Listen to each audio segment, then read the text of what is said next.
Desperada. Iyon ang unang salitang bumalot kay Georgie matapos siyang iwan ng fiancé. At mas masakit pa, ipinagpalit siya sa sarili niyang best friend. Sa opisina hindi na siya tinatawag na EA, kundi kabit in the making. Palamunin, buntes na walang ama. Araw-araw ay may bulong.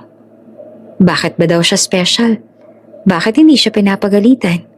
Sino raw ba ang bumuntes sa babaeng wala ng pag-asang magkaanak? Isang email papunta sa boss niya. I'm positive.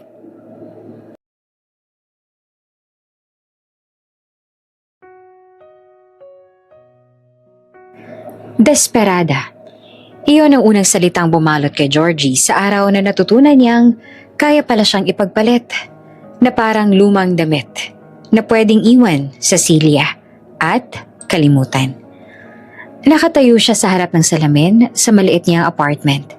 Suot ang corporate blouse na planchado pero halatang napuyat. Tiningnan niya ang sarili. Magpupungay ang mata. Nanginginig ang panga. Pilit ng pinapakalma ang dibdib na para bang may humahabol na bagyo sa loob. Sa labas ng bintana bumubuhos ang ulan. Sa loob mas malakas ang pagbuhos ng alaala. Masakit pa rin kahit ilang buwan na. Kahit sinubukan niya ng balutin ng sugat sa trabaho, sa kape, sa overtime o sa pag-iwas sa mga lugar na may memories. Pero may mga gabi talagang walang pader na sapat. May mga gabi na kahit anong pagsara mo ng pinto, may papasok pa ring multo. At ang multong yon ay ang mismong pangarap niya, ang pamilya, na tinaga-taga hanggang sa wala nang natira. Kundi, alikabok. Huminga siya ng malalim. Kinuha ang ID lace at saka lumabas. Sa elevator pa lang, ramdam niya na ang bigat ng mundo. Yung tingin ng kapitbahay na parang may alam. Yung umaga na may kasamang pag-usisa. Sa lobby may dalawang nagkakwentuhan. Tumigil sandali, tiningnan siya at saka nagpatuloy na may mahinang boses. Parang lahat ng tao sa paligid niya may dalang bersyon ng kwento niya na mas masahol pa sa totoo. At sa opisina, mas malala. Pagpasok niya sa floor, sinalubong siya ng amoy ng printer ink at aircon na parang hindi naman marunong magpatawad. May nagtatype, may tumatawa, may nag-aaway sa GC. Normal na araw para sa lahat, maliban sa kanya. Uy, Georgie! Bati ng isang office mate na may matamis na ngiti pero malamig ang mata. Late ka yata kahapon. Pero okay lang no? Special ka naman. Natawa pa ito, kunwari biro. Ngumiti si Georgie ng manipis. Traffic lang. Ah, traffic. Kumindat pa. Or may naghahatid? Parang may sumaksak na karayom sa sikmura niya. Hindi dahil may katotohanan, kundi dahil alam niyang kahit anong sagot niya, may gagawin silang masama. Lumakad siya papunta sa desk niya. Executive assistant siya. Pero sa mata ng iba, hindi EA. May ibang label na dumidikit sa kanya. Tulad ng alikabok, kabit in the making, palamunin, buntis na walang ama. Buntis. Wala pa nga siyang bitbit na bata, pero bitbit na niya ang hatol ng mundo. At mas masakit doon, may mga araw na gusto niyang maging totoo ang chismis. Dahil kung totoo man, ibig sabihin, nakalaban siya. Kung totoo, ibig sabihin, hindi siya naubos sa wala. Binuksan niya ang laptop, nag-log in sa emails, at pinilit na mag-focus sa agenda ng boss niya. Pero habang tumatakbo ang cursor sa screen, tumatakbo rin ang isip niya pabalik sa gabing ayaw niya nang balikan. Flashback. Isang restaurant na madilim ang ilaw, may kandila sa mesa, at may ring box na matagal nang nakatago sa bag niya. Siya ang nagplano, siya ang nag-ipon, siya ang naghandang lumuhod kung kailangan. Mahal niya si Carlo. Mahal na mahal. Kahit tuwing pag-uusapan nilang anak, napapansin niyang nag-iibang ekspresyon nito. Kahit tuwing nagkakaroon siya ng check-up, sinasabi niyang, "Okay lang, Duff. We'll try again." Pero sa gabing yon, hindi siya ang mauunang magsasalita. "Georgie, Boses ni Carlo na pilit na mahinahon. Kailangan nating mag-usap. Hindi na niya nagustuhan ang tono. Parang may dala ng desisyon. Bakit? Nagpilit siyang ngumiti. Wait, may surprise ako. Stop. Mabilis sa putol nito. Please. Napatigil ng kamay niya sa bag. Biglang naging mabigat ang ring box. Parang bato. I can't do this anymore, sabi ni Carlo. Hindi. Hindi ko na kaya maghintay. Parang may sumabog sa tenga niya. Maghintay? Sa ano? Sa isang iglap may umupo sa tabi ni Carlo. Isang babae, naka-cream blouse, maayos ang buhok, at may tinging walang hiya. Si Mia, best friend niya, kapatid na turing niya. Ang babaeng sumama sa kanya sa clinic. Humawak sa kamay niya sa ultrasound room at nagsabing, "Kaya mo yan, George. Lalaban tayo." Ngayon, kamay na ni Carlo ang hawak ni Mia. At sa kamay na yon, may singsing na pamilyar. Parang biglang nawala ng hangin ng mundo. Mia, nanlambot ang boses ni Georgie. Anong ginagawa mo dito? Tumayo si Mia at kunwari mahinahon. Georgie, I didn't want it to happen like this. Tigilan mo. Nanginginig na si Georgie. Tigilan mo na yung boses mong parang biktima ka. George, singit ni Carlo. Please don't make this harder. Hindi niya napigilan ng tawa. Isang tawa na wala sa lugar. Basag, parang salamin na pinipilit buuin. Harder? Bulong niya. Ako ang ginawa niya nito. Ako ang iniwan. Ako ang pinagtaksilan. Sumandal si Carlo. Parang pagod na pagod. We want different things. Different things? Nanlaki ang pamilya niya. Ang gusto ko lang naman, pamilya. Hindi siya umiyak agad. Hindi niya alam kung bakit. Baka dahil may parte sa kanyang nagyelo. Hanggang sa sinabi ni Carlo ang huling linya. At saka, sinabi naman ng doktor mo, di ba? May problema sa ovary mo. Mahirap, baka never. Never. Parang sumpa. Parang hinampas siya ng buong mundo sa dibdib. Naaalala niya ang clinic room, ang amoy ng antiseptic, ang boses ng doktor na maingat pero diretso. Low ovarian reserve. We can try treatments, but I need you to prepare. Possible na mahirapan kayo magbuntis. Or maybe, not at all. Naalala niya kung paano ngumiti siya noon. Nag-thank you. Okay po. Habang gustong sumigaw ng katawan niya. Naalala niya si Mia na nakayakap sa kanya sa hallway at nagsasabing, hindi kita iiwan. Sinong maniniwala? Kaya pala ang bilis nilang magpalit ng kwento. Kaya pala biglang naging hindi na kayang maghintay ni Carlo. Kaya pala si Mia ang laging may time, laging may concern, laging nasa gilid. Para pala siyang nag-aabang. Pagkatapos ng gabing yon, umuwi siya na parang walang kaluluwa. Tinanggal niya ang engagement ring, inalapag sa mesa, at tinitigan niyon hanggang mag-umaga. At doon niya binuo ang sumpa. Hindi dasal, hindi pakiusap, sumpa. Gagawin ko ang lahat para mabuntis. Bulong niya sa sarili. Nakatingin sa sariling refleksyon sa bintana. Bago siya manganak. Saka siya humigop ng hangin na parang unang beses ulit mabubuhay. Revenge. Hindi para ipakita sa kanila na masaya siya, kundi para ipakita sa mundo at sa sarili niya na hindi siya sirang babae. Na hindi siya hopeless. Hindi siya never.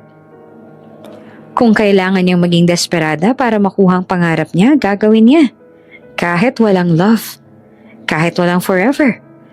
Kahit isang bagay lang ang kapalit. Isang anak. At habang tumutunog ang notification sa laptop niya, may bagong email, bagong task at bagong araw, dahan-dahan niyang pinunasan ng luha na hindi niya namalayang tumulo. Sa ilalim ng ilaw ng opisina, ngumiti si Georgie ng tipid. Hindi dahil okay na siya, kundi dahil may plano na siya. At sa mundong kumitil ng pangarap niya, gagawa siya ng sarili niyang kapalaran. Kahit pa kailangan niyang suungin ang apoy. This is for my revenge. Hindi pa niya alam na ang paghihiganti niya ang mismong magbubukas ng pinto sa lalaking babago sa lahat. Tahimik ang buong penthouse, pero hindi tahimik ang isip na Martin. Nakatayo siya sa harap ng floor-to-ceiling window, suot ang plain black shirt na nakabukas ang 2 button sa leeg. Sa baba, kitang-kita ang syudad. Mga ilaw, mga sasakyan, mga taong may kanya-kanyang buhay. Si Martin kahit nasa taas ang mundo ay parang wala pa ring pahinga. Sa kamay niya, hawak niya ang isang baso ng whiskey. Isang higop lang. Hindi para malasing, kundi para lang mabawasan ang bigat sa dibdib. Biglang tumunog ang phone niya. Mom. Hindi siya nagulat. Alam niya namang tatawag ito. Laging may dahilan ng nanay niya para paalalahanan siya na kahit gaano siyang kayaman, kahit gaano siyang kalakas sa business, may kulang. Pinindot niya ang answer. Martin. Malamig ang boses ng babae sa kabilang linya. Pero sa tono pa lang, alam mong siyang klase ng taong sanay masunod. Yes, Mom? Na-check mo na ba yung date ng family dinner?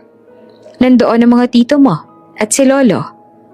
Tumitig si Martin sa labas. I know. May pause. Tapos ay dumiretso ang nanay niya sa punto. Don't waste my time. Ilang taon ka na? 34? 35? 34. Sagot ni Martin na kalmado. Too old. Wala ka pa ring anak. Hindi na bago ang linyang yon. Parang soundtrack na ang buhay niya.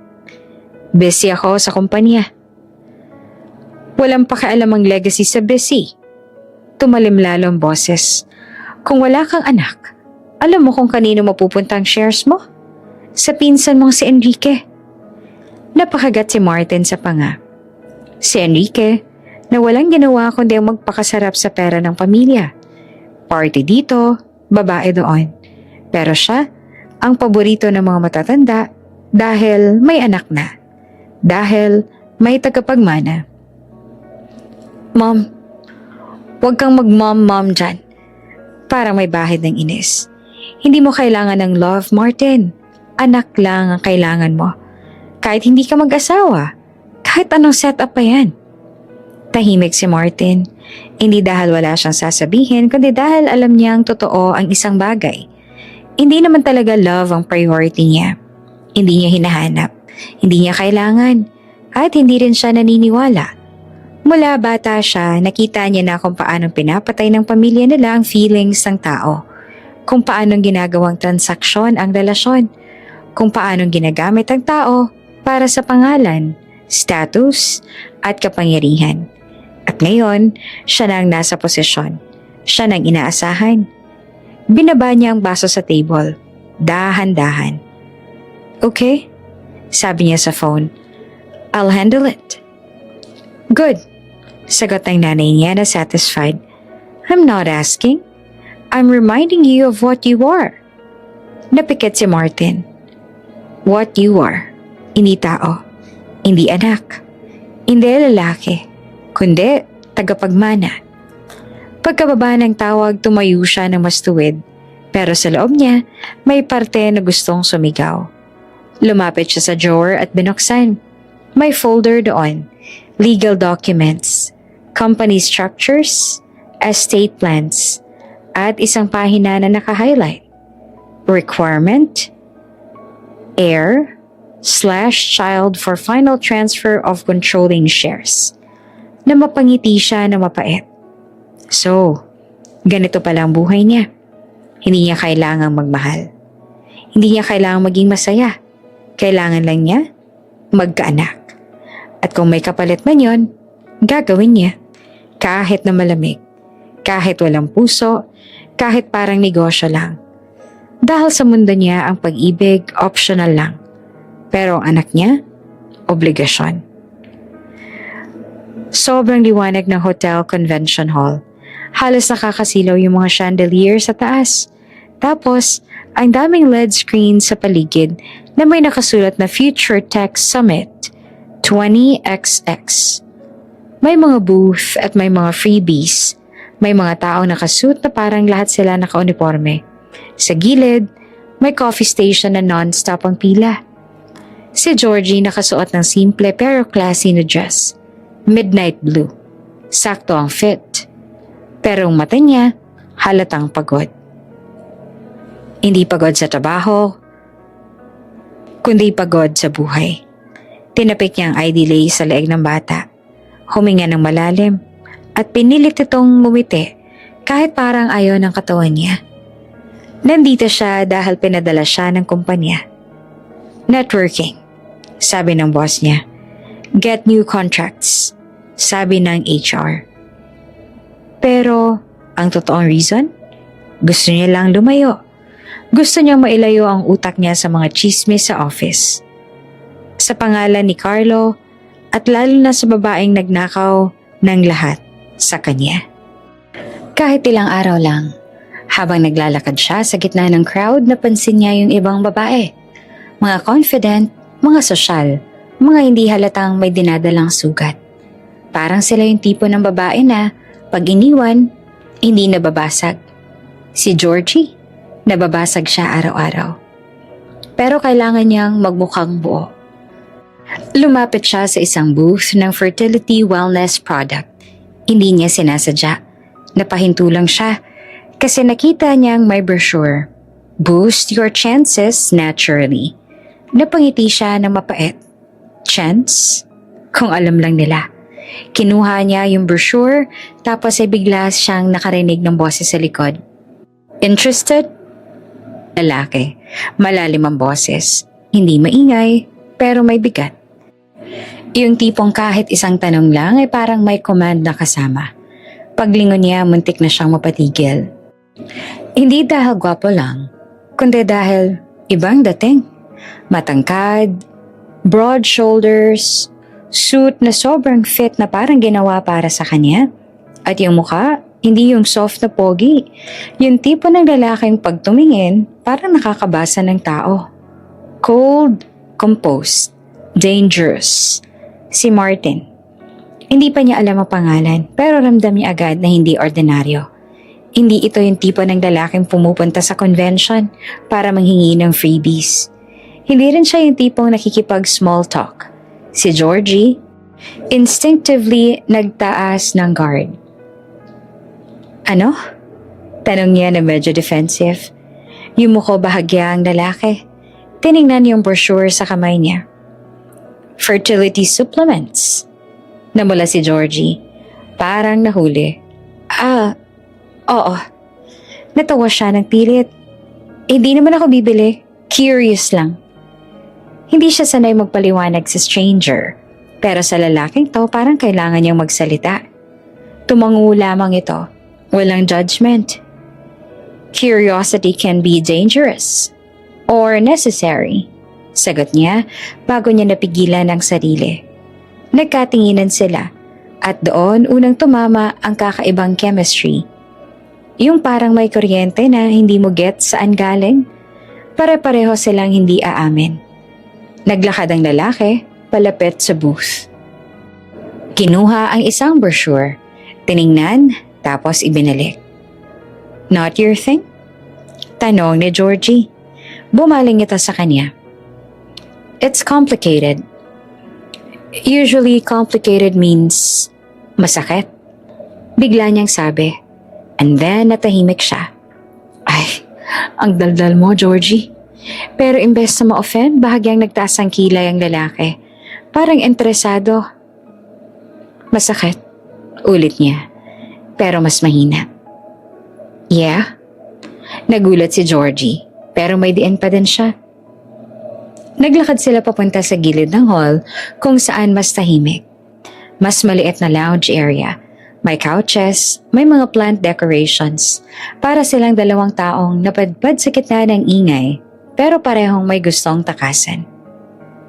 Georgie, bigla niyang pakilala para mawala yung awkward.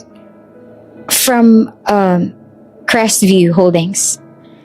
Hindi siya sure kung dapat ba niyang sabihin ang company name. Pero at the moment, parang gusto niyang maging normal na tao. Saglit itong tumingin sa kanya bago sumagot. Martin. Yun lang. Walang company, walang title. Pero yung aura niya, halatang may mataas na posisyon. Umupo si Georgie sa couch, hawak yung coffee cup na parang shield. So, Martin, nandito ka for business? Umupo rin siya pero may space sa pagitan nila. Parang boundary. I have a panel later. Speaker? Tanong niya. Tumango si Martin. Investors talk. Kaya pala ganon. It was giving CEO vibes. Natahimik sila saglit habang naririnig yung background noise ng convention. May tumatawa. May nag-announce sa mic. May nagka-clap sa kabilang side. Then Georgie, hindi niya alam bakit, napasabi siya. May kailangan ka bang patunayan? Lumingon si Martin sa kanya. Hindi siya galit, hindi rin siya nagulat. Parang sanay siyang masaksihan ng ganong tanong. Pero bihira yung may lakas ng loob na itanong. Required? Sagot niya. Huh? Everything I do. Required. Malamig pero honest yung boses niya. Family, business, expectations. Napatulala si Georgie. Ang bigat naman. Nagkibit balikat si Martin. Pero ang mata niya, hindi nakikisabay. Parang pagod na pagod. Anak, biglang sabi ni Martin ng diretso. That's the requirement. Nabigla si Georgie. Napahigpit ang hawak niya sa cup. Anak? Yes. Hindi ito pagyayabang. Hindi rin panghaharot. Parang nagbabasa lang siya ng report. Gusto mo magkaanak? Tanong niya, careful. Need, sagot ni Martin. Not want. Tahimik si Georgie. Tapos ay bigla siyang natawa. Hindi masaya, kundi bitter. Ako naman, huminga siya ng malalim. Tapos ay tumingin sa sahig. Gusto. Sobra. Pero, huminto siya. Hindi ata pwede. Napatingin si Martin. Sa first time, nagbago yung expression nito. Hindi man halata sa iba pero kay Georgie, ramdam niya. Concern or curiosity? Medical? Tanong ni Martin. Tumango si Georgie. Ovary issues. Tsaka niya sinabi lahat. Hindi yung buong at detalyado pero enough para maramdaman ang sugat. Iniwan ako ng fiancé ko. Tapos pinili niya yung best friend ko. Lumunok siya. Ang pinakamasakit, sinabi niya sa akin na kaya niya ako iniwan kasi never na daw ako mabubuntis. Hindi siya umiyak. Pero yung boses niya, basag. A few seconds of silence. Then Martin spoke, hindi malambing. Hindi rin sweet, pero totoo. People use pain to justify their decisions. Tumigil siya. Doesn't mean you deserved it. Napatitig si Georgie sa kanya. Ang weird. Sa dami ng tao nagsabing move on, okay lang yan, may darating pa. Itong lalaking to, hindi siya kinonsola ng fake, pero binigyan siya ng respeto. Sana ganun kadali. Bulong niya. Tumango naman si Martin. It's not. Nagkatinginan ulit sila. At doon ay may sandaling parang wala silang ibang iniisip, kundi yung isa't isa. Pero pareho nilang binalik ang tingin sa ibang direksyon na parang parehong natakot. Si Georgie pinilit maging normal. So, convention lang to. After nito, balik tayo sa reality. Yes, maikli ang sagot ni Martin. Pero kahit na ganon, pareho nilang alam. May something sa pagkikita nila. Hindi love at first sight. Hindi rin romance. Pero parang may pinto na biglang bumukas. Kahit wala pa silang balak pumasok. At habang tumatayo si Martin para bumalik sa panel preparation, bigla siyang nagsalita. See you around, Georgie. Simple, pero parang may timbang. Naiwan naman si Georgie na nakaupo at nakatingin sa likod niya habang palayo siya. At sa unang pagkakataon matapos siyang masaktan, may naramdaman siyang kakaiba. Hindi pag-asa, hindi saya, kundi isang bagay na mas delikado, possibility. Sa ikatlong araw ng convention, naging routine na kay Georgie ang makita si Martin. Hindi sila yung tipong nagkakausap lagi. Minsan magkakasalubong lang sa hallway, minsan sa coffee station, minsan isang tango lang, pero bawat beses parang may humihila sa kanya palapit. Hindi siya tanga. Alam niyang delikado to, pero desperada siya. At sa mundong iniwan siya ng lahat, ayaw niya nang maging mabait. Ayaw niya nang maghintay ng right time. Kasi sinabi na ng mundo na wala na siyang chance. That night, umakyat siya sa roof deck ng hotel. Tahimik doon. May city lights. May malamig na hangin. At may konting music galing sa bar sa kabilang side. Doon niya nakita si Martin. Mag-isa, hawak ang phone. Parang may kausap na ayaw niyang kausapin. Pagbaba niya ng call, napatingin ito kay Georgie na papalapit. "Hindi ka natutulog?" tanong ni Martin. "Hindi rin ikaw," sagot niya. Umupo siya sa kabilang upuan. May distansya pa rin. Hindi dahil ayaw niyang lumapit, kundi dahil takot siya na baka maging totoo ang nararamdaman niya. Tahimik sandali, hanggang si Martin ang unang nagsalita. "Let's be direct," sabi niya. Malamig pero klaro. "You want a baby." Tumango si Georgie. "Yes. And you want it soon," dagdag niya. "Before she gives birth." Sagot ni Georgie. Automatic. Tapos napakunot noo siya. "Wait, sinabi ko ba sa'yo yun?" Hindi sumagot agad si Martin. Parang hindi na kailangan. "May deadline ka," sabi niya. "And I have my own." Napahigpit ang hawak ni Georgie sa rail sa tabi ng upuan. Huminga siya ng malalim. "So?" She swallowed. "Anong gusto mong mangyari?"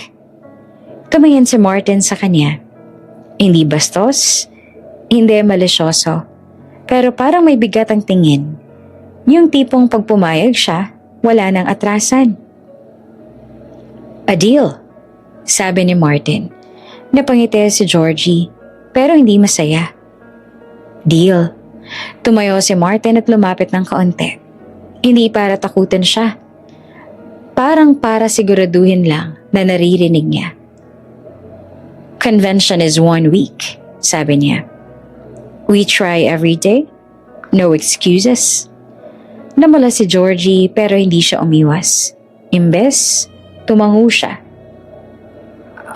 "Okay," sagot niya. Then she added, parang gusto niyang kontrolin ang usapan. "May lahi kami ng kambal," sabi niya, trying to sound confident. "So pag nabuntis ako, kambal yan."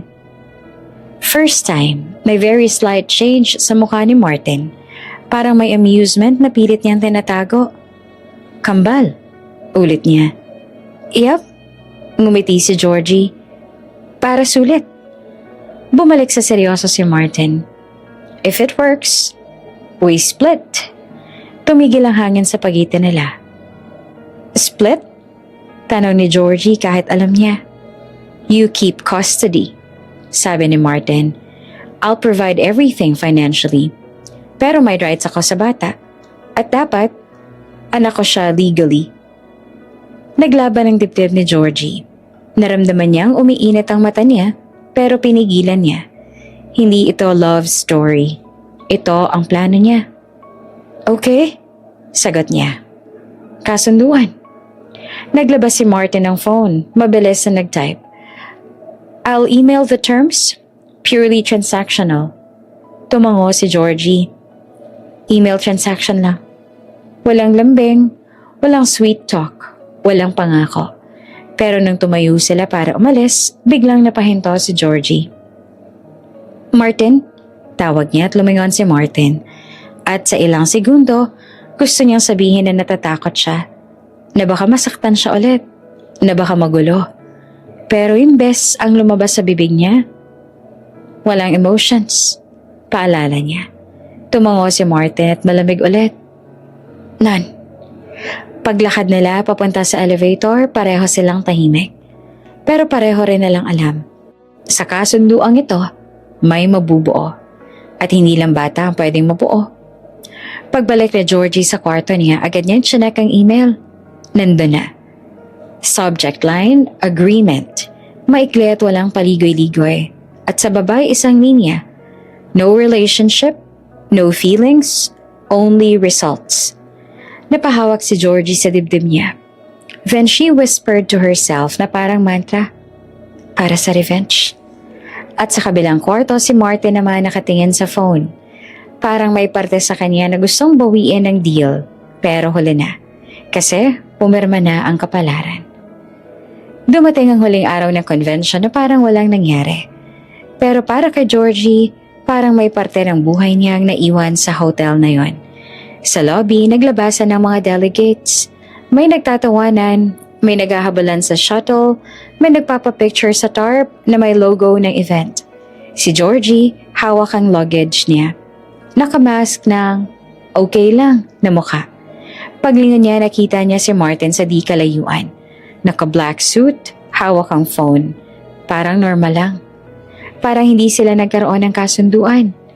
Parang hindi sila nagsugal sa loob ng isang linggo. Lumapit siya. Steady ang steps. Kahit nanginginig ang loob. Martin, tawag niya. Tumingin ito at parehong lamig pa rin ang mata. Georgie, walang ngiti at walang lambing. Parang dalawang taong nagkakilala lang sa seminar. Nagkatinginan sila, saglit lang. Pero sapat para maramdaman ni Georgie yung bigat ng paalam. Uuwi na ako, sabi niya. Same, sagot naman ni Martin. Tumango si Georgie. Thanks sa pagiging direct. Thanks for sticking to the deal. Sagot naman niya na parang business talk. Wala man lang ingat, wala man lang mamimiss kita. Walang kahit anong dapat meron kung may feelings. At yon ang gusto ni Georgie. Dapat ganon. Pero habang tumatalikod siya, biglang sumiksik sa dibdib niya ang tanong. Paano kung hindi gumana? Pinatay niya agad ang thought. Hindi pwede ang doubt. Sa elevator, tumingin siya sa reflection niya. Walang luha, walang drama. Then she whispered, parang pinapako sa utak. This is for my revenge, not love. At paglabas niya sa hotel, tinamaan siya ng araw. Parang bagong simula. Cold, pero buo ang desisyon niya. Isang buwan ang lumipas na parang hinabol si Georgie ng oras. Pagkatapos ng convention, bumalik siya sa office na parang walang nangyari. Steady lang ang lakad, straight ang likod, at naka-on ang work mode. Kahit sa loob niya may mga gabing bumabalik yung init ng alaala at yung kaba. Pero pinipilit niyang kalimutan. Hindi niya pwedeng gawing soft ang sarili niya. Hindi pwede ang weakness. Kasi kapag naging mahina siya, babalik sa kanya ang lahat. Yung sakit, yung betrayal, yung pangungutya ng mga tao. At higit sa lahat, yung takot na baka hindi gumana ang plano niya. Kaya naging busy siya. Sobra. Mga araw na hindi na siya nagla-lunch. Kape na lang. Overtime, meeting to meeting. Emails na parang walang katapusan. Parang gusto niyang punuin yung utak niya ng trabaho para hindi niya marinig ang boses ng sarili niyang puso. Isang umaga, habang nagpiprint siya ng document sa pantry, lumapit si HR.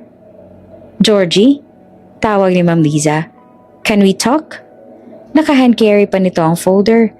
Yung tipo ng folder na alam mong may pagbabago. Minsan, promotion. Minsan naman, demotion. Minsan, disaster. Sumunod si Georgie sa HR room. Pag-upo pa lamang niya, binuksan na agad ni Ma'am Liza yung folder. May urgent project tayo, sabi nito. New division, new CEO, big accounts, high risk. Tumango si Georgie. Okay po, need niyo ako? Yes? Nag-smile ang HR na parang may halong awa. Temporary ka lang as executive assistant. Substitute. 3 months max. Executive assistant ulit. Kung tutuusin, sanay naman na siya. Pero ang problema kasi sa pagiging EA, hindi lamang trabaho ang dala mo. Dala-dala ka ng mood swings ng boss, ugali, ego, at minsan, pati sikreto. At based sa experience niya, may mga boss na parang bagyo. Pero sanay naman na siya sa hard bosses. Mas mahirap na lang kung hard boss na, tapos may personal history pa. Pero hindi niya na yun iniisip. Anong name ng CEO? Tanong niya na casual. Ma'am Liza blinked. Hindi mo pa ba na-check yung internal memo? Hindi pa. Medyo tight lang ang schedule ko. Sagot ni Georgie. Honest. Tumango lamang si Ma'am Liza. Okay lang, basta prepared ha? Very strict daw. And powerful. Napasimangot si Georgie sa word na powerful. Lahat naman sila powerful pag boss. Natawa si Ma'am Liza. Iba to. Paglabas niya ng HR, medyo sumikip ang dibdib niya. Hindi dahil natatakot siya, kundi dahil alam niyang pag new boss, new battlefield. Pagbalik sa desk niya, inayos niya agad ang gamit niya. Notebook, pens, sticky notes, extra charger, parang soldier na papasok sa gyera. Hindi niya sinilip ang memo. Hindi na niya kailangang malaman ang pangalan. Ang mahalaga, trabaho. At sa araw na yon, lumipat siya sa bagong floor. Iba ang vibe. Mas tahimik, mas malinis. Mas malamig ang aircon. May mga glass walls at minimalist na design. Parang corporate na corporate. Walang chika-chika, walang tawa. Pagpasok niya pa lang sa hallway, may 2 staff na agad na dumaan at nagbulungan. Siya ba yung new EA? Substitute lang daw. Grabe, good luck sa kanya. Ang sungit kaya nun. Hindi na niya pinansin. Basta naglakad na lang siya papunta sa desk na nakatapat sa isang malaking pinto. Ang pinto ng CEO. Executive Office. Umupo siya at inayos niya ang ID. Tiningnan niya ang schedule na iniwan sa table.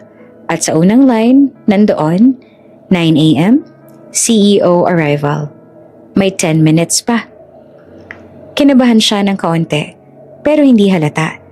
Nagbukas siya ng laptop, nag-check ng email, nag-prepare ng notepad. Then narinig niya ang tunog ng elevator sa dulo ng hallway. May mga paa na papalapit. Mabilis at steady. Hindi yung lakad ng simpleng employee. Yung lakad ng taong sanay na sinusunod. Tumayo si Georgie automatic. At nang bumukas ang glass door sa hallway, parang tumigil ang oras. Ang unang lumitaw, 2 lalaki na mukhang security o executive assistants din. At sa gitna nila, si Martin. Naka-gray suit, crisp white polo.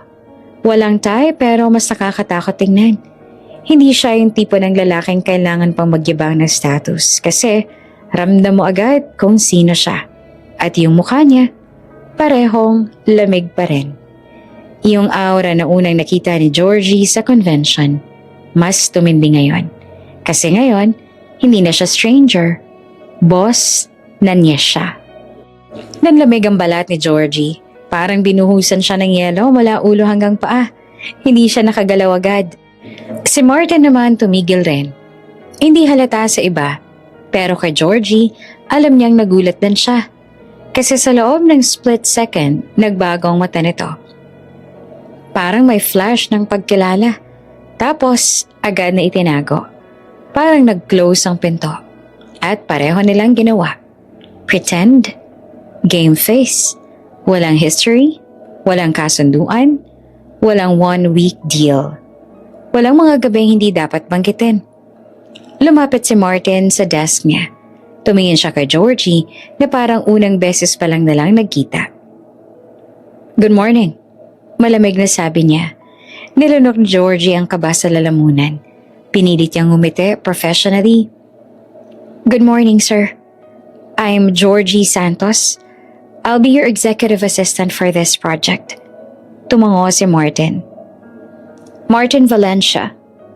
Parang tinusok ang puso niya sa sarili niyang pangalan. Valencia. So ito pala ang buong pangalan niya. Hindi lamang simpleng Martin. CEO talaga. At hindi lang CEO base sa mga bulong Mayaman, may power, may legacy, at may requirement. Anak. Si Georgie pinilit maging normal. I reviewed your schedule, sir. Your first meeting is with the board at 9:30. Coffee? Saglit siyang tinignan ni Martin. Parang tinatansya kung gaano siyang kabilis masisira. Black, no sugar. Noted. Sagot niya agad na mabilis. Tumalikod si Martin papunta sa office niya. Bago niya buksan ang pinto, huminto siya saglit at nagsalita ulit ng hindi lumilingon. And, Miss Santos? Yes, sir? Keep things professional. Malamig ang tono na parang may tinatamaan. Naliga si Georgie. Professional. Oo naman, yun din naman ang gusto niya. Opo, sagot niya. Always. Pagpasok ni Martin sa office, saka lang siya nakahinga ng malalim. Pero hindi pa rin humuhupa ang kaba. Kasi kung dati, ang plan niya ay revenge lang, ngayon, araw-araw niyang makikita ang lalaking kasunduan lang dapat. At habang naglalakad siya papunta sa pantry para kumuha ng kape, naririnig niya ang mga bulong ng mga staff sa gilid. Yan na pala yung new CEO? Grabe yung aura niya, no? Nakakatakot. Basta wag ka lang talaga magkakamali dyan, kundi tapos ka. Napahawak si Georgie sa tiyan niya. Hindi dahil masakit, kundi dahil may kakaibang takot. Paano kung nabuntis siya? At kung nabuntis man siya, paano niya itatago yun sa opisina kung ang ama ay boss niya? Pagbalik niya sa desk, nakita niyang nag-email si Martin sa kanya. Subject, Project Protocols. 3 pages of rules. No personal calls, no unnecessary talk, no delays. Parang robot. Parang wala silang pinagsamahan. Pero sa dulo ng email may isang linya na tumusok kay Georgie. Any personal matters should remain outside this office. Napapikit siya. Sige, pretend, kaya niya. Pero habang pinipirmahan niya ang new NDA forms at inaayos ang CEO calendar, isang bagay ang malinaw. Hindi na ito simpleng deal. Ito na ang simula ng mas malaking gulo. Hindi sanay si Georgie na nanginginig ang katawan niya sa opisina. Sanay siya sa stress. Sanay siya sa pagod. Sanay siya sa boss na masungit. Sa deadlines, sa mga taong tumitingin sa kanya na parang may kasalanan siya sa mundo. Pero ngayong araw, iba. Mula umaga pa lang parang may bumabaliktad na sa sikmura niya. Yung amoy ng coffee sa pantry. Dati comforting. Ngayon, nakakasuka. Yung aircon na malamig, mas malamig sa balat niya. Tapos ang ulo niya, parang umiikot. Kaya niyang tiisin. Kailangan niyang tiisin. Lalo na't bago siya sa project. Lalo na't si Martin ang boss niya. Pero habang nag-aayos siya ng document sa desk, biglang may kumalabog sa dibdib niya. Parang pinisil ang hangin sa loob. Ayoko. Napahawak siya sa table, pinilit huminga. Miss Santos?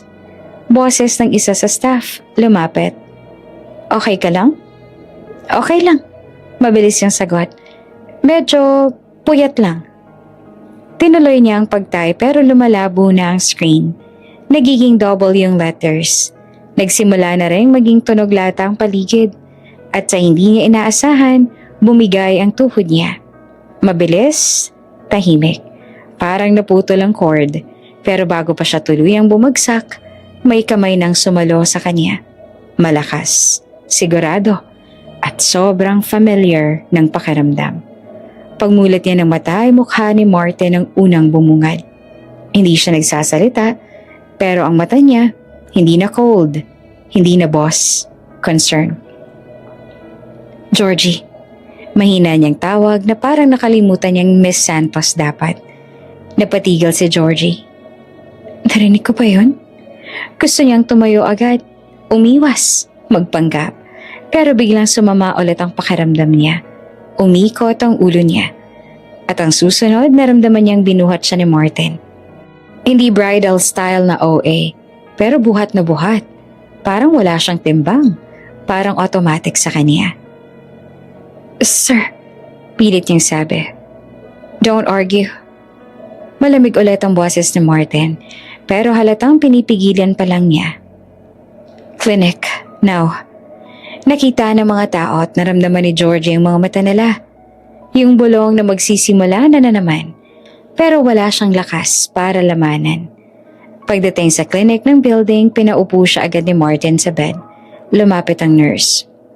Sir, ano pong nangyari? Bigla siyang nahilo. Sagot ni Martin. Check her vitals, please. Gusto ni Georgie magsalita. Sabihin na okay lang man siya. Pero lumulutang pa rin ang utak niya. Habang kinukunan siya ng BP, nakatayo si Martin sa gilid, nakapamewang, nakatitig sa kanya na parang galit. Pero hindi galit sa kanya, galit sa nangyari. Georgie, mahina niyang tawag ulit paglabas ng nurse sandali. Nag-pregnancy test ka na ba? Tumigil ang mundo ni Georgie. Yun yung tanong na matagal niyang tinatakasan. Yung tanong na ayaw niyang sagutin kasi baka masaktan siya pag negative. Hindi pa. Sagot niya na halos bulong. Tumango si Martin pero hindi siya satisfied. Why? Natawa si Georgie ng kaunti pero hindi masaya. Natakot? Hindi siya nagkunwari. Hindi na niya kaya. Para siyang batang pagod na. Saglit na hindi kumibo si Martin. Tapos ay bigla siyang lumapit. Pero hindi niya hinawakan si Georgie. Parang ayaw niyang lumampas sa boundary. Get tested. Utos niya. Today. Sir. Please. Lumabas yung word ng mas mahina. Mas totoo. At doon nagulat si Georgie. Kasi sa unang beses nakita niya yung crack sa pagiging cold ni Martin. May concern talaga. Tapos biglang bumalik siya sa pagiging boss. Nag-straighten ng suit. I'll have someone bring your things. You're going home after this. Marami pa po akong tasks. Protesta ni Georgie kahit mahina. Hindi siya pinansin. Clinic first. At sa mata ni Martin, kahit pilit niyang itago, ay may takot. Parang siya rin. Hindi sigurado kung ano ang lalabas sa test. Parang siya rin, desperado sa sagot. Gabi na nang makarating si Georgie sa apartment niya. Walang makeup, naka-loose shirt. Buhok ay nakatali lang. Parang wala na siyang energy para magpanggap kahit kanino. Pagpasok niya, binagsak niya lahat ng bag sa sofa at umupo sa sahig. Nakasandal sa couch. Sa kabilang kamay niya, hawak niyang maliit na test kit. 2 linya. Hindi siya umiiyak. Hindi rin siya tumatawa. Parang nanlalamig siya sa sobrang kaba. Positive. Bulong niya sa sarili tsaka napahawak sa bibig. Gusto niyang sumigaw. Gusto niyang tumalon. Gusto niyang tawagan si Carlo, si Mia, lahat ng taong nanakit sa kanya at isigaw sa kanila na, heto na, nabuntis na ako. Pero naalala niya, hindi ito for them. Ito ay para sa kanya at para sa kasunduan. Tumayo siya, dahan-dahan, parang baka pag mabilis siyang gumalaw, mawala ang himala. Lumapit siya sa laptop sa dining table. Binuksan, nag-login sa email. Kahit nanginginig ang kamay niya, pinilit niyang maging kalmado. Transaction ito. Kasunduan. Walang emosyon. Pero yung dibdib niya ay parang may kumakabog na drum. Binuksan niya ang bagong email. To Martin Valencia. Subject, update. Sa body, wala siyang nilagay na drama. Walang hi o good evening. Wala ring emojis. Diretso. Pregnant, positive. Pinindot niya ang send. Saglit siyang napapikit. Parang pinakawalan niya ang hininga na 1 buwan niyang kinulong. Then she whispered again, parang mantra. Pero this time, shaky. Nanalo ko. Sa kabilang side naman ng syudad, nasa office pa rin si Martin. Tahimik ang executive floor. Ilaw lang ng monitor ang bumibiyak sa dilim. Nakatali pa rin ang necktie niya, pero nakaluwag na. May mga document na nakakalat sa table pero hindi niya binabasa. Nakatitig siya sa inbox, parang naghihintay. Isang notification ang lumabas. From Georgie Santos. Hindi siya huminga agad. Binuksan niya lang ang email at nang mabasa niya ang unang dalawang salita, napatigil ang mundo niya. Pregnant? Positive. Sa unang pagkakataon, nawala ang kontrol sa mukha niya. Hindi siya ngumiti, pero may tumama sa dibdib niya. Parang biglang bumigat. Pero hindi masama. Hindi rin siya makapaniwala. Matagal siyang nakatitig sa screen. Parang gusto niyang ulitin ng 10 beses para siguradong hindi siya nag-e-imagine. Then, slowly, bumalik siya sa pagiging Martin Valencia. CEO, cold, required. Nag-reply siya. Walang kahit anong emotion. Walang congratulations, walang tanong kung okay siya, walang relief. Isang linya lang. Noted. Will proceed accordingly. Pinindot niya ang send. Pero kahit na ganon, pagkatapos niya mag-send ay napahawak siya sa dibdib niya. Kasi sa totoo lang, sa likod ng cold reply, unang beses siyang natakot. At unang beses, natuwa. Kinabukasan pumasok si Georgie sa office na parang may dala siyang malaking sekreto sa tiyan. Hindi siya naglalakad ng iba. Hindi siya nakasuot ng iba.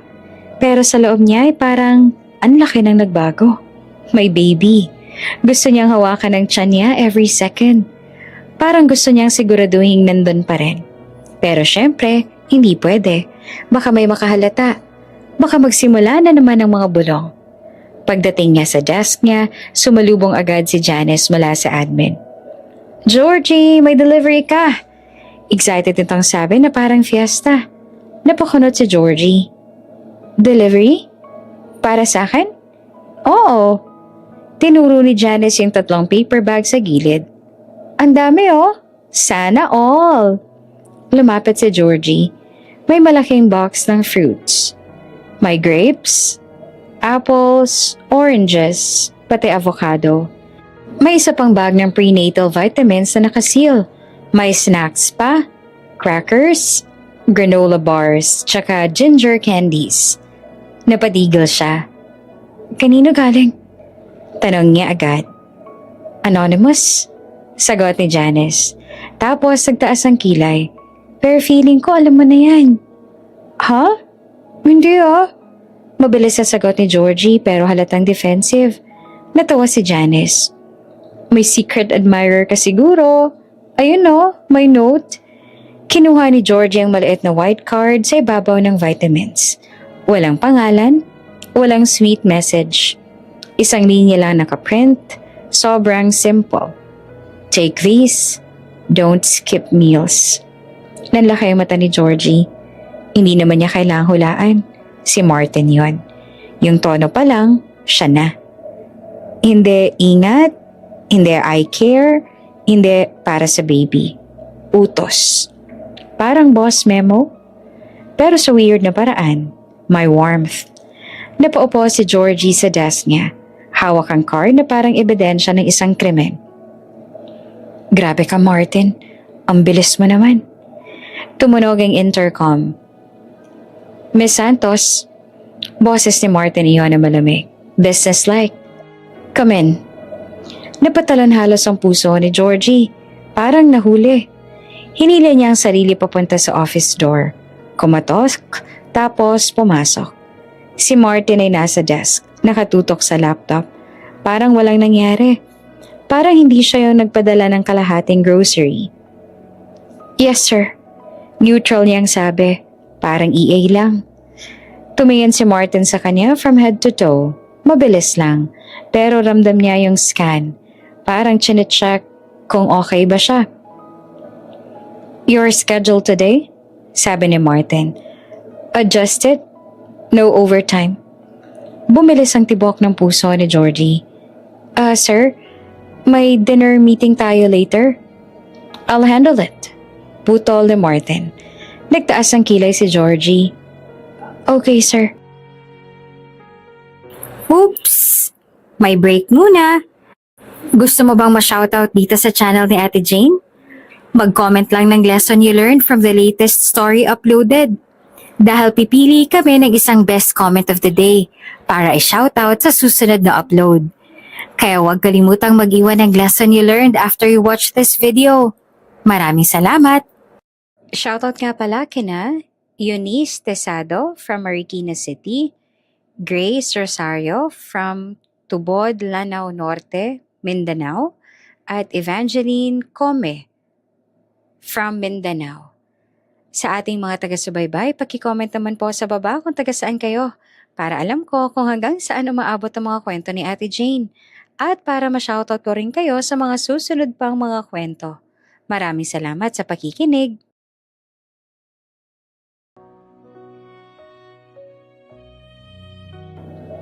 Natahimik sandali. Lalo na't sa loob ng office, sila lang. Gusto niyang sabihin. Ikaw ba nagpadala? Bakit? Ano ka ba? Pero bawal. Kasunduan, pretend. Kaya siya na lang nagtanong sa safest way. Sir, may delivery po kasi sa desk ko. Pa-casual niya. Anonymous? Walang expression si Martin. Pero yung jaw niya, bahagyang humigpit. Eat, sagot niya. One word. Napatitig si Georgie. Ha? Eat. Ulit ni Martin na mas mababang boses. You look pale. Parang may kung anong sumikip sa dibdib ni Georgie. Hindi siya sanay na may nag-aalala sa kanya ng ganito. Hindi yung paawa. Hindi yung sweet. Yung seryoso. Pero para hindi lumambot, nagbatigas siya. Opo, sir. Tumango si Martin. Balik ulit sa laptop. Close the door on your way out. Lumabas si Georgie na may halo-halong nararamdaman. Pagbalik niya sa desk, nakatitig yung mga staff sa mga fruits at snacks. Grabe, bulong ng isa. Special talaga. Parang may nag-aalaga ah. Sabi ng isa pa. Hindi na niya pinansin. Pinilit niyang maging normal. Pero habang nagbubukas siya ng granola bar, natatakpan ng amoy ng oats ang kaba niya. At sa dulo ng hallway, sa loob ng glass office, si Martin nakaupo pa rin. Suplado, strict, at mukhang walang pakialam. Pero kapag nakatingin siya kay Georgie, nakaalala yung mata niya. Patago, tahimik. Parang sikretong siya lang ang may alam. At si Georgie, kahit ayaw niyang aminin, unang beses ulit siyang nakaramdam ng alaga. At mas delikado yun kaysa chismis. Kasi pag nasanay siya, baka hindi na siya makabalik sa pagiging revenge only. Pagkatapos ng deliveries, mas lalong naging matalim ang mata ng mga tao kay Georgie. Dati, chismis lang siya sa lumang department. Ngayon, sa bagong project floor, kung saan halos lahat ay competitive at plastic ang ngiti, mas mabilis ang kumalat ang kahit anong kakaiba. At dahil si Martin ang CEO, mas lumala. Noong unang linggo pa lang ng pregnancy niya, halos araw-araw siya nilalagnat or nahihilo. Minsan, nasusuka. Minsan nanginginig. Minsan wala siyang lakas na tumayo. At si Martin, hindi na siya kinakausap ng sweet. Hindi siya nagtatanong ng, okay ka lang, sa harap ng iba. Pero may mga utos siya na halatang may dahilan.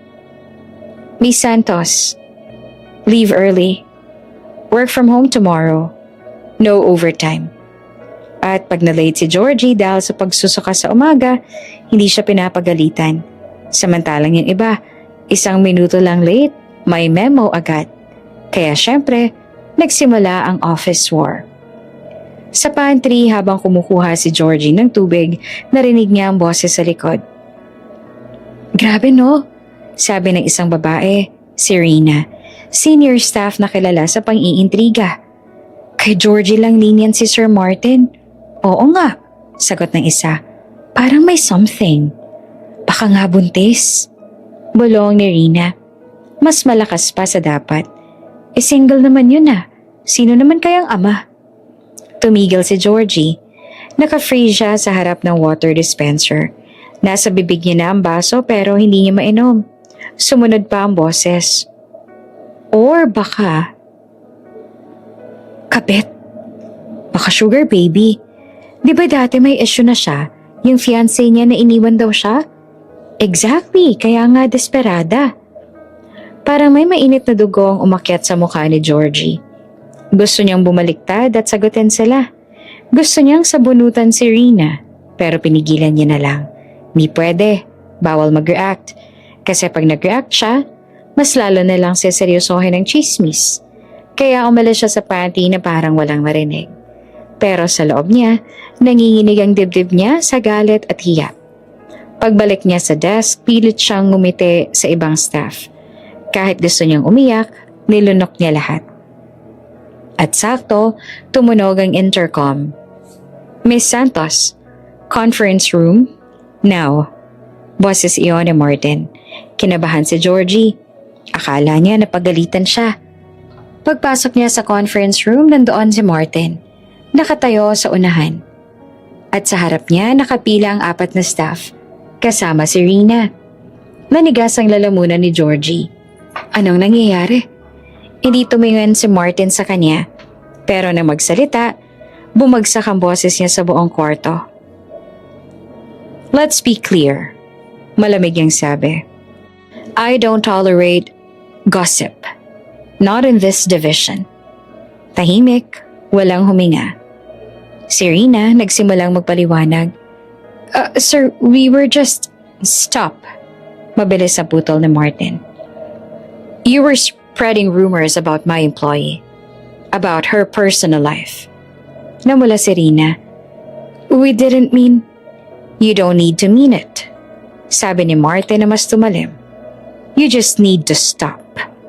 Lumapit si Martin sa mesa. Nakasandal. Parang leon na tahimik pero handang Manila.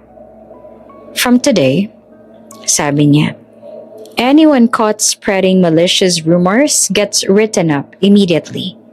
Second offense, termination. May suminghap. Si Rina nanlaki ang mata. Sir, get out. Utos ni Martin. Isa-isang lumabas yung staff. Halos hindi makatingin kay Georgie. Naiwan si Georgie at si Martin. Tahimik. Nakatayo lang siya, hawak ang notebook niya. Hindi alam kung ano ang sasabihin. Si Martin hindi pa rin nakatingin sa kanya, pero halatang galit. Hindi sa kanya, sa mundo. Sir, mahinang tawag ni Georgie. Hindi niyo naman kailangan. Doon siya tiningnan ni Martin. At sa mata niya, walang lambing, pero may isang bagay na malakas. Pagprotekta. Walang may karapatang bastusin ka. Mababang sabi ni Martin. Napatigil si Georgie. Kasi sa unang beses, may tumayo para sa kanya. At hindi alam kung mas matatakot ba siya o mas mahuhulog. Mas naging hectic ang project pagkatapos ng incident sa chismis. Mas madalas ang meetings, mas madalas ang visitors, at mas madalas na nakikita si Georgie ng ibang tao kasi si Martin, kahit suplado, gusto laging organize ang paligid niya. That day, may investor visit, si Mr. Lucas Tan, mid-40s, foreign accent, magaling magsalita at halatang sanay sa business. Pagpasok pa lang sa floor, ang daming staff na nag-straighten ng posture. Si Georgie ang naka-assign mag-assist sa kanya hanggang sa boardroom. Miss Santos, sabi ni Mr. Tan habang naglalakad sila. You look very refreshing. Napakunot noo si Georgie, pero ngumiti pa rin. Thank you, sir. Are you married? Diretsong tanong nito. Parang casual lang. Nabigla si Georgie. No po. Oh, ngumiti si Mr. Tan. Tapos dahan-dahan tumingin sa tiyan niya. But you look glowing. Nanlamig si Georgie. Please, wag dito. Tinatry niyang i-divert. Sir, the meeting will start in 5 minutes. Would you like coffee? Mr. Tan chuckled. Coffee later. You first. How long have you been working with Mr. Valencia? Just recently. Sagot niya na mas mabilis na. I was assigned to the project. Lucky man. Bulong ni Mr. Tan. Sobrang hina pero narinig pa rin ni Georgie. At sakto, pagbukas sila ng boardroom door, nandoon si Martin. Nakatayo sa unahan, kausap ang dalawang executives. Pero nang makita niya si Georgie at si Mr. Tan, biglang tumalim ang tingin niya. Yung aura niya, parang biglang uminit. Mr. Tan, bati ni Martin. Business smile pero malamig. Welcome. Martin, masayang sagot naman ni Mr. Tan. Tapos agad na lumingon kay Georgie. Your assistant is impressive. Nag-freeze si Georgie. Tapos narinig niya namang sumagot si Martin. Masyadong kalmado. Focus on the deal. Pero yung mata ni Martin napako kay Mr. Tan na parang sinasabing, don't. Sa buong meeting tahimik lamang si Georgie sa gilid. Nagno-notes. Pero ramdam niya na hindi normal si Martin. Mas mabilis magsalita, mas strikto, mas maikli ang pasensya. Parang irritable. At kapag tumatawa si Mr. Tan habang tumitingin kay Georgie, lalo lang tumitigas ang mukha ni Martin. Pagkatapos ng meeting, lumabas si Mr. Tan na nakangiti pa rin. Miss Santos, sabi nito, maybe after work you can show me around? Hindi siya available. Boses ni Martin. Matalim. Mabilis. Lahat tumahimik. Napatingin si Mr. Tan kay Martin. Amused. Oh, protective ka masyado. Busy siya. Sagot ni Martin. That's all. Nabula si Georgie. Sir, okay lang. Pero hindi siya pinatapos si Martin. Miss Santos, back up. You're leaving early. Ha? Bulong ni Georgie na nagulat. Si Mr. Tan ay ngumiti. Lucky you. But maybe next time. Tinignan siya ni Martin na parang babagsak ang mundo pag umulit pa. Kaya umatras si Mr. Tan na parang nagbibiro lamang. Pagdating sa desk, mabilis na kinuha ni Georgie ang bag niya. Nakatayo si Martin sa tabi, parang bantay. Sir, bakit po biglaan? Tanong niya trying to stay calm. Hindi naman sumagot agad si Martin. Hanggang nasa elevator na sila at sila na lang dalawa.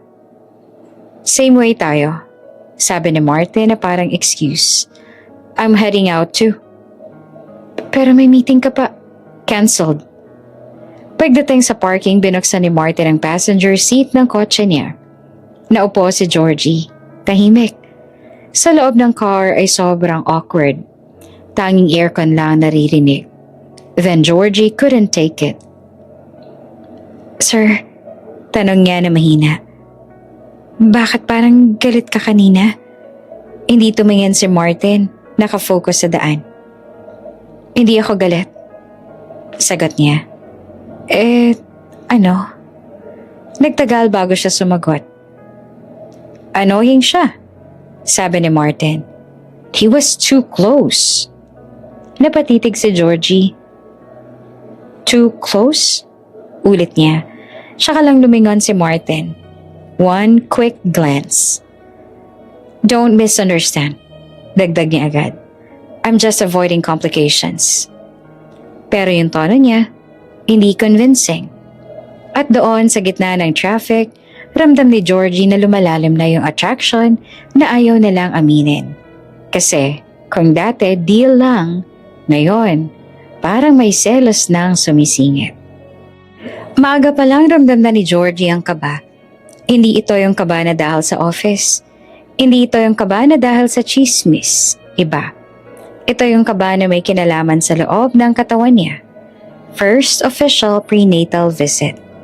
First time niyang makita ng maayos kung okay ba ang baby.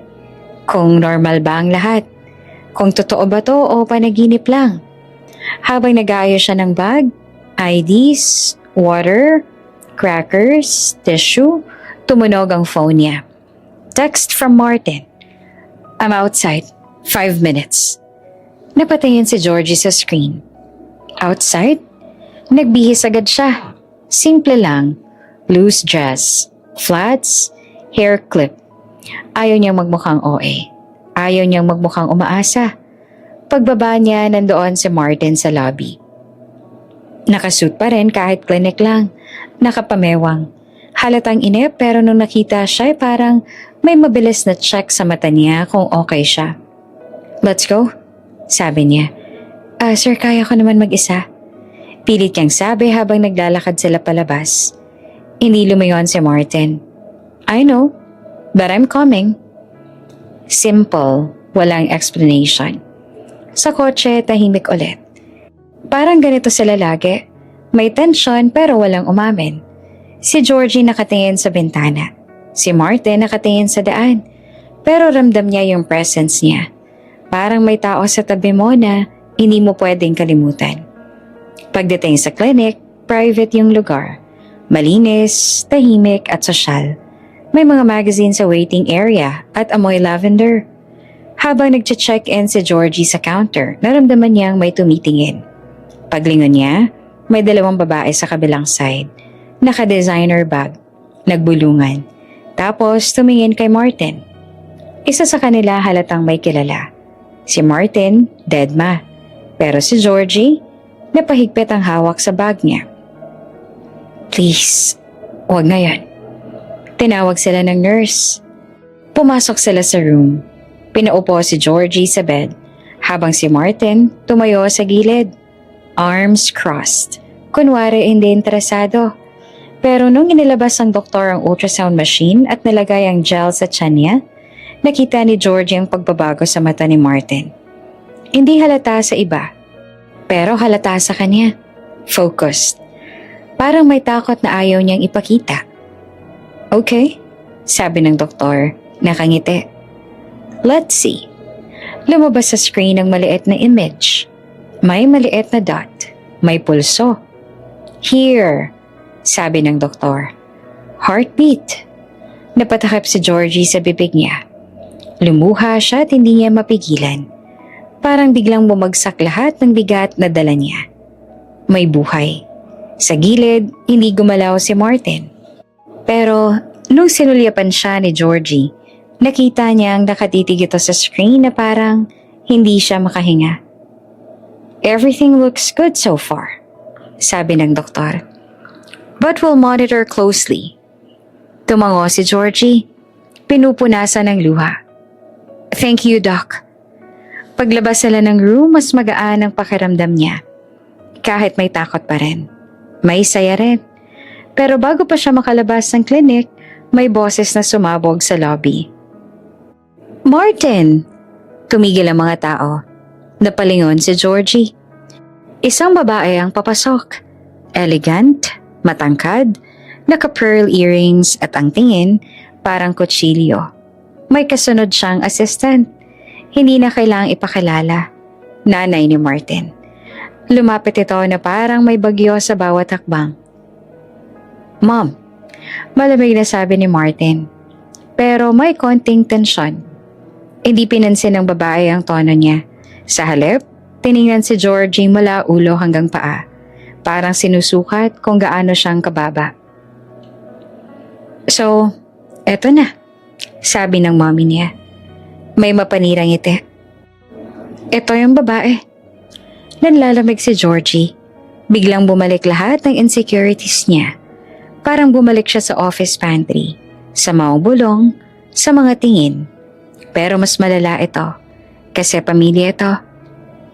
"Ma'am," mahinang bati ni Georgie at automatic respect. Hindi siya pinatapos. "Don't call me ma'am like you belong here." Parang may sumuntok sa sikmura ni Georgie. "Hindi tanggap ng pamilya namin ang ganong babae." Patuloy ng mommy ni Martin. "Yung mga klase ng babae na bigla na lang nabuntis tapos gustong sumiksik sa pangalan namin." Napatigil si Georgie. Napahiya siya. Parang gusto niyang maglaho. Parang nilunok siya ng lupa habang nakatingin sa ibang pasyente. Lumipat ang tingin niya kay Martin. "Please defend me." Hindi naman niya inaasahang ipagtatanggol siya bilang girlfriend. Pero kahit man lang sabihin niyang tao siya, na hindi siya basura. Nakita niya si Martin huminga ng malalim. Akala niya lalaban. Pero ang lumabas sa bibig ni Martin ay malamig. Diretso at walang pader. Wala kaming relasyon. Wala akong gusto kay Georgie. Kasunduan lang to para sa anak. Parang nabasag ang lahat. Nanginig ang labi ni Georgie. Hindi dahil hindi niya alam na kasunduan lang, kundi dahil sa paraan ng pagkakasabi, sa harap ng lahat, sa harap ng nanay niya, sa harap ng mundo. At kahit gusto niyang magpakatatag, hindi niya napigilan ng isang luhang bumagsak. Hindi niya alam kung alin ang mas masakit.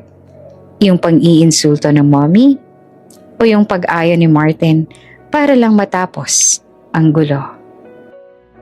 Pag-uwi ni Georgie galing clinic, parang wala na siyang kaluluwa. Hindi siya nagsalita sa biyahe. Hindi siya tumingin kay Martin. Hindi rin siya nag-thank you kahit alam niyang dapat. Wala siyang lakas. Yung utak niya paulit-ulit lang ang isang linya. Wala kaming relasyon. Wala akong gusto kay Georgie. Sobrang simple, pero sobrang sakit. Pagbukas niya ng pinto ng apartment, hinubad niya agad ang sapatos niya at saka naupo sa sahig. Nakatitig lang siya sa pader na parang doon nakasulat ang sagot kung bakit siya ginanito. Nagalit siya. Sa mommy ni Martin, oo. Pero mas galit siya kay Martin. Hindi dahil hindi niya alam na kasunduan lang yon at alam niya naman ang rules. Pero hindi niya inakalang kaya niyang sabihin yon ng ganong kalamig. Parang wala lang siya. Parang incubator lang siya. At ang pinakamasakit doon, may part sa kanya na umaasa. Nainisip niyang baka kahit konti. May concern siya bilang tao. Napatakip siya sa mukha niya. Nanginginig ang balikat niya habang tahimik siyang umiiyak. Then she whispered. Masikip ang lalamunan. Ang tanga mo, Georgie. Tumingin siya sa salamin sa sala. Namumugto ang mata niya. Maputla ang labi. Parang batang iniwan sa gitna ng ulan. At doon niya inulit ang sinumpa niyang reminder. Huwag kang mag-ilasyon. Kasunduan lang. Kinabukasan, pumasok siya sa office na parang may armor. Naka-ponytail, simple makeup, straight posture. Pero yung aura niya ay malamig. Hindi siya ngumiti. Hindi na siya nakikipagbiroan. Hindi siya na good morning. Kahit si Janice na palaging friendly na tahimik nang dumaan siya. Pagdating sa desk, bumukas ang pinto ng CEO office. Lumabas si Martin. Miss Santos? Tawag niya. Hindi siya lumingon agad. Yes, sir? Come in. Utos si Martin. Pumasok siya sa office na parang robot. Schedule? Already updated. Putol ni Georgie na mabilis. Naka-email na rin sa inyo yung revised meeting notes. Napatingin si Martin sa kanya. You're upset? Hindi po. Sagot niya pero halatang nagsisinungaling. Nagtatrabaho lang po ako. Tumahimik si Martin sandali pero hindi na siya nakasingit. Kasi may dumating na visitor. Isang babae na naka-red blazer. Classy, confident, investor. Martin!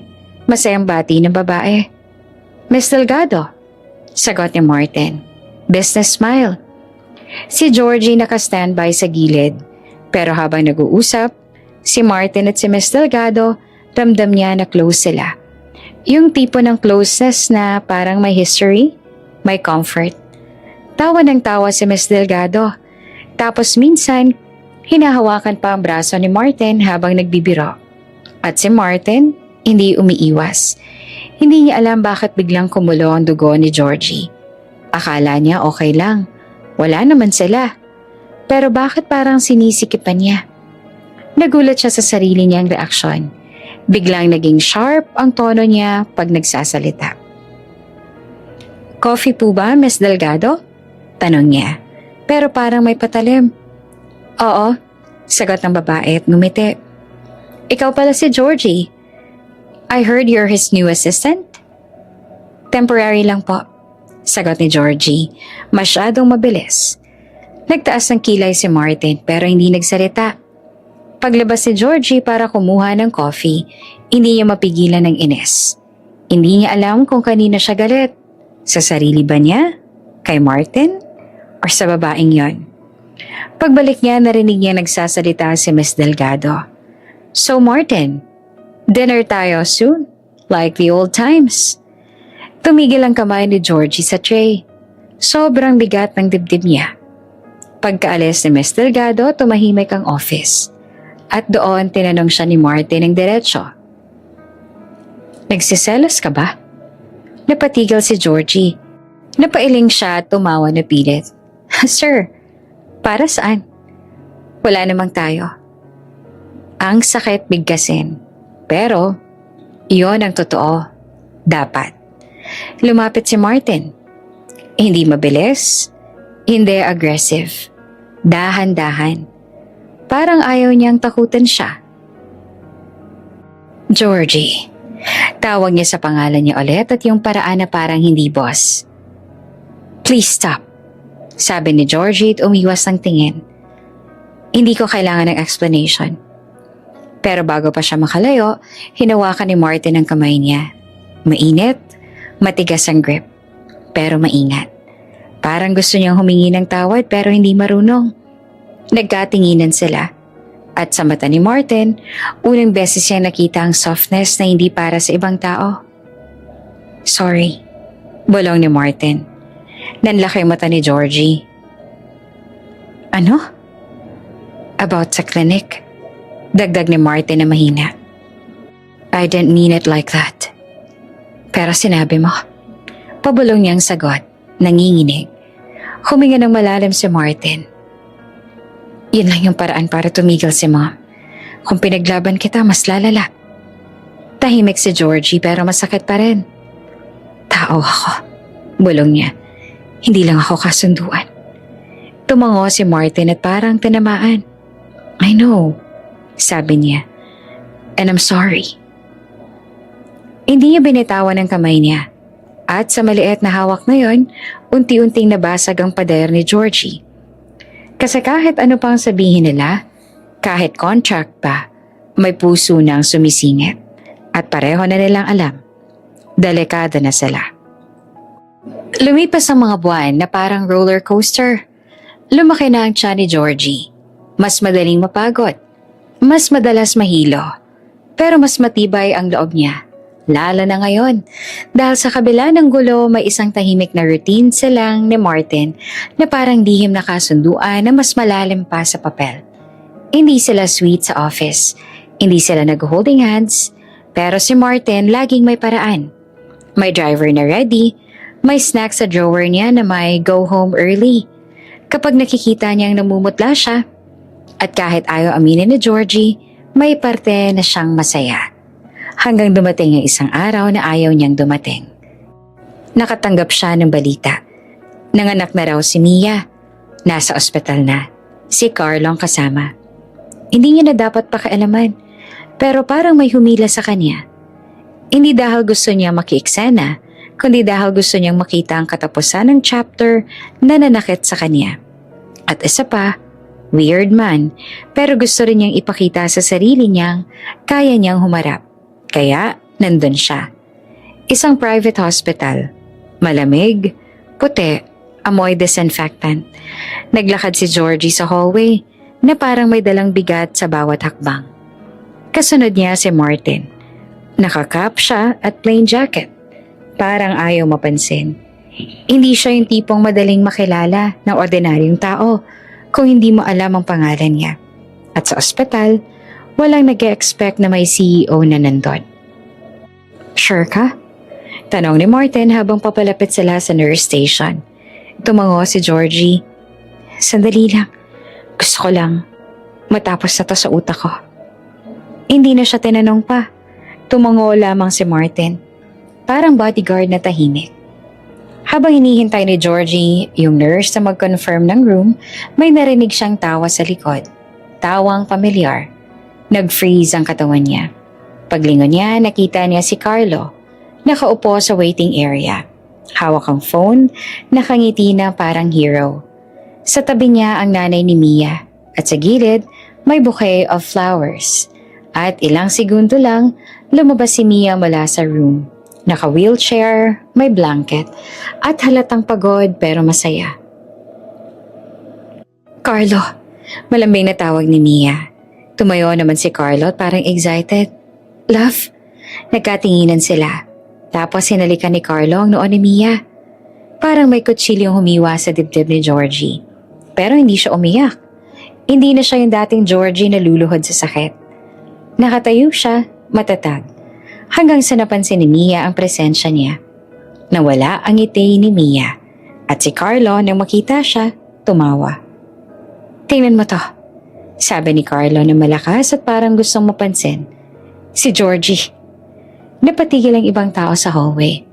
May mga nurse, may bantay, may pasyente. Ang lahat ay napatingin. Si Georgie ramdam ang init sa mukha, pero hindi siya umatras. Si Mia ngumiti ng mapanira. Nandito ka? Wow! Hi! Mahinang sabi ni Georgie. Pilit at civil. Si Carlo tiningnan ng tiyan niya, tapos humalakhak. Buntis ka? Tanong niya na parang joke. Kanino? Sinong pumatol sa'yo? Sa gilid. May nurse na nagkunwaring busy. Si Georgie nanlaki ang mata, pero hindi siya nagsalita. Si Mia sumingit, kunwari concerned. Georgie, desperada ka talaga. Nagpabuntis ka kung kani-kanino? Para lang may mapatunayan? Sumikip ang lalamunan ni Georgie. Narinig niya ang bulong ng ibang tao. Buntis? Single? At sa gilid niya naramdaman niya si Martin na gumalaw. Isang step forward. Pero tinaas si Georgie ang kamay niya ng bahagya. Parang sinasabing, ako muna. Huminga siya. Mia, hindi ko kailangang ipaliwanag sa'yo.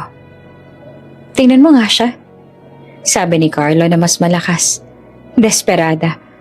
Akala ko ba never ka na mabubuntis? So ano to? Miracle? O naghanap ka lang ng random? Natahimik ang paligid.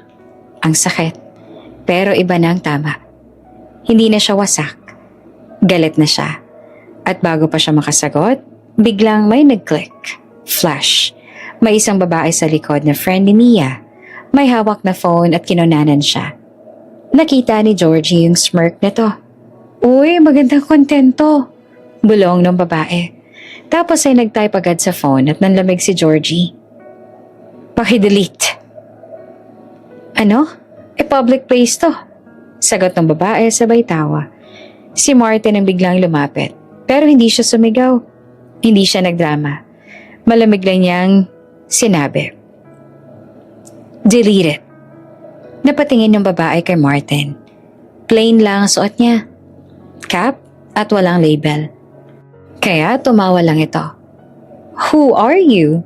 Tanong nito. Hindi naman sumagot si Martin. Pero yung tingin niya sapat para manahimik ang tao. Kinuha ni Georgie ang bag niya. Hinila ang sarili palayo. Ayaw niyang umiyak doon. Ayaw niyang magmukhang talunan. Paglabas sila ng ospital, nanginginig ang kamay niya. Okay ka lang? Tanong ni Martin na mahina. Tumango si Georgie, pero halatang hindi. I'm fine. Pero hindi siya fine. Kinagabihan nagising si Georgie sa tunog ng phone notifications. 1, 2, 10, 20. Pag-open niya ng social media, nakita niya agad. Anonymous post. Larawan niya sa hospital hallway. Malinaw ang tiyan, malinaw ang mukha niya. At sa caption, Office girl na desperada. Nagpabuntis sa kung sino? Single mom era? May comments na sunod-sunod. Yikes, sino kayang ama? Desperate moves. Baka kabit. Parang bumalik lahat ng ginawa sa kanya. Nang mas malala. Naupo siya sa kama at nanginginig. At sa kabilang side ng screen nag-trending ang post. Viral. Sa umaga pumutok ang mas malaking balita. Hindi na anonymous. Hindi na rumor. Headline na sa entertainment business sites. Billionaire CEO confirmed as baby daddy in a viral scandal. May leaked info. May investigators. May mga reporters sa labas ng building. May mga kamera. At sa penthouse ng Valencia, nawawala ang mommy ni Martin. Deny it! Sigaw nito. Sabihin mo hindi ikaw. Sirain mo yung babae bago tayo masira. Pero si Martin tahimik lang. Nakatayo sa sala, hawak ang phone, nakatingin sa video clip ni Georgie sa ospital. Kung paano siyang pinahiya. Nagdilim ang mata niya. At sa unang beses, hindi required ang gumalaw sa kanya, kundi puso. Sa lobby ng company building, nagkumpulan ng media. Flash ng camera, sigaw ng reporters. Mr. Valencia, are you the father? Is the woman your mistress? Will you deny the allegations? Lumabas si Martin at nakasuit, walang cap. CEO mode. Sa gilid niya ay si Georgie. Nanlaki mata ni Georgie. Martin, ano? Trust me. Mahina niyang sabi. Narinig ni Georgie ang sigawan. Narinig niya ang pangalan niya sa bibig ng mga strangers. Pero bago siya tuluyang lumunin ng hiya, biglang lumuhod si Martin sa harap niya. Parang huminto ang mundo. Martin! Gulat na bulong ni Georgie. Inilabas si Martin ang maliit na ring box at sa harap ng kameras, sa harap ng mundo, sa harap ng mommy niyang nanilisik ang mata sa gilid, sinabi ni Martin. Malinaw, walang lamig. Georgie Santos. Marry me? Shock si Georgie. Shock ang media. Shock ang mommy. At si Martin hindi na umatras. Hindi na cold. Hindi na kasunduan lang. Pinanindigan niya si Georgie kahit alam niyang giyera ang kapalit. Hindi natapos ang gulo sa proposal. Pagkatapos lumuhod ni Martin sa harap ng media, parang sumabog ang mundo sa reactions. Headlines, posts, interviews, pati old colleagues ni Georgie naglabasan bigla na parang close friend. Pero sa gitna ng ingay, isang bagay lang ang malinaw. Pinili siya ni Martin. At para kay Georgie, sapat na yon para huminga ulit. Sa kabilang banda, si Carlo at Mia hindi nakaligtas. Nang lumabas ang news na billionaire CEO pala ang ama ng dinadala ni Georgie, lahat ng pang-iinsulto nila sa ospital, bumalik sa kanila. May naglabasang screenshots ng old posts ni Mia tungkol kay Georgie. May mga tao sa comments na nagsasabing, ikaw yung ahas. Si Carlo ginawang katatawanan online. At ang pinakamasakit para sa kanila, hindi lang dahil bilyonaryo si Martin, kundi dahil nakita ng buong mundo na si Georgie, yung babaeng tinawag nilang desperada, ay hindi pala talunan. Siya ang nanalo. Karma, kompleto. Dumating ang araw ng panganganak na parang bagyo. Madaling araw, ginising si Georgie ng biglang sakit na tiyan. Hindi yung regular na karot, kundi yung ramdam mong may pagbabago na talaga. Martin? Hinihingal niyang tawag, hawak ang phone. Halos isang ring lang. Sumagot agad si Martin. Where are you? Mabilis na tanong niya. Wala nang lamig sa boses. Nasa kondo. Masakit. Nanginginig ang boses ni Georgie. Stay there, utos ni Martin. I'm coming. Hindi lumipas ang 10 minuto. Nasa pinto na si Martin kasama ang driver. Siya mismo ang bumuhat sa bag ni Georgie. Siya rin ang sumalo sa kanya habang halos hindi na siya makalakad. Breathe, paulit-ulit niyang sabi sa sasakyan. I'm here. Si Georgie sa gitna ng sakit nakatawa na naiiyak. Grabe, ang sakit. Napatitig si Martin sa kanya. I'm sorry. Sorry? Hingal ni Georgie. Ikaw ba yung nanganganak? Pero kahit ganon, hinawakan pa rin ni Martin ang kamay niya ng mahigpit. Yung klase ng hawak na hindi ka bibitawan kahit na lumindol. Pagdating sa ospital, nagmukhang battlefield. Nurses, doctor, gurney, lahat mabilis. Si Martin parang ready makipag-away sa mundo. Please take care of her. Matigas niyang sabi sa doktor. Tumango ang doktor. We will. Sa delivery room, halos mapunit ang boses ni Georgie sa pag-iyak at paghinga. Pawis na pawis siya, nanginginig, pero lumalaban. At si Martin, nasa gilid lang. Hindi siya yung typical na macho na walang emosyon. Hindi rin siya yung OA na umiiyak agad. Pero kitang-kita sa mukha niya, takot siya. Takot na may mangyari kay Georgie. Takot na mawala. Takot na mabigo. At sa unang pagkakataon na-realize si Georgie na hindi na ito simpleng kasunduan. Kasi kung kasunduan lang, bakit siya nanginginig para sa kanya? "Push, Georgie!" sigaw ng doktor. "Hindi ko na kaya!" iyak ni Georgie. "Kaya mo!" sabi ni Martin na halos pabulong pero matatag. "Kaya mo, please!" Sobrang sakit. Pero sa bawat push, iniisip niya lahat ng pinagdaanan niya. Yung mga gabing umiiyak siya dahil iniwan siya. Yung mga salitang, "Never ka nang mabubuntis." Yung mga chismis. Yung mga humiliation. At sa gitna nun, itong moment na to. Biglang may narinig siyang iyak ng baby. "Congratulations!" sabi ng doktor. "Baby boy!" Napaiyak si Georgie. Oh my God!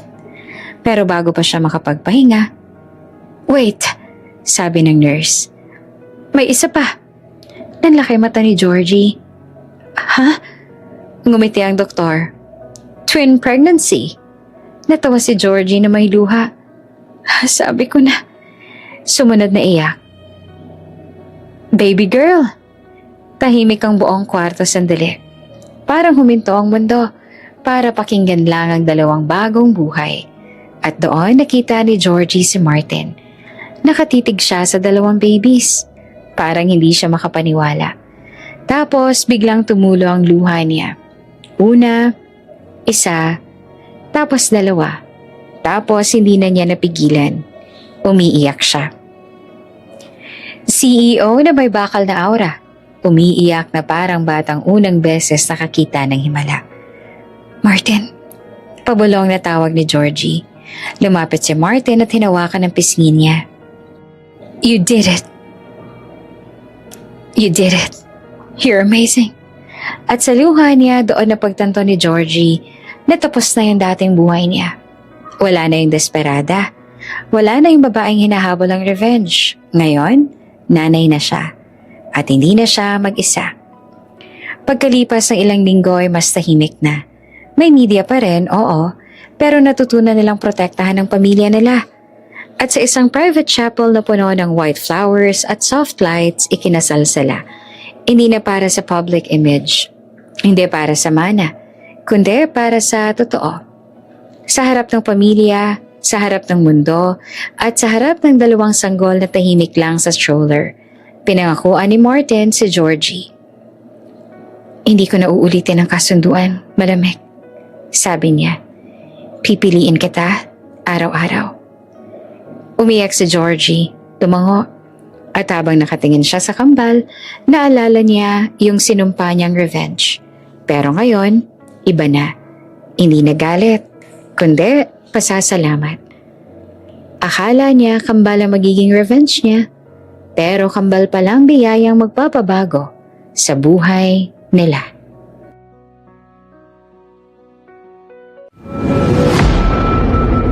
Bago ka pa lang sa channel na ito, Ate Jane TV, huwag kalimutang pindutin ang notification bell and subscribe button. Sana po hindi naman malaking abala sa inyo ang pagpindot ng subscribe button dahil ang kapalit po nito ay ang pagsuporta para makapag-produce ng mga libreng stories sa mga channels ni Ate Jane. Maraming salamat!